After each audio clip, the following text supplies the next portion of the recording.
Welcome to Chillin' 101. We hope this video helps. You start by confirming physical connections. Plug both monitors into the GPU and power them on.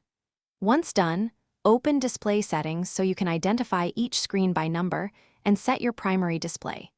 Make sure resolution and scaling match one another, because mismatched settings cause awkward window sizes.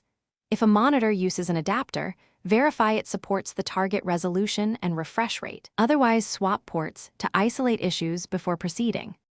Next, configure the operating system for split screen on two monitors.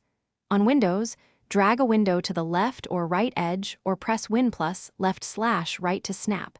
Then choose another app for the opposite side with Snap Assist. On macOS, hold the green window button to enter split view and place apps on each screen. Make sure the displays are set to extend versus duplicate, and arrange them in settings to match physical placement, so the cursor and window movement feel natural. Finally, fine-tune workspace behavior. Adjust scaling so text and UI are comfortable, move the taskbar if you prefer it per monitor, and set keyboard shortcuts for quick snapping.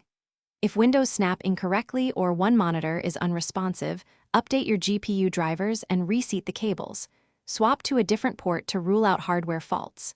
If problems persist, test each monitor alone to isolate the fault. This identifies whether the cable, port, or the monitor itself needs replacement. Thanks for watching. Consider subscribing if we helped you.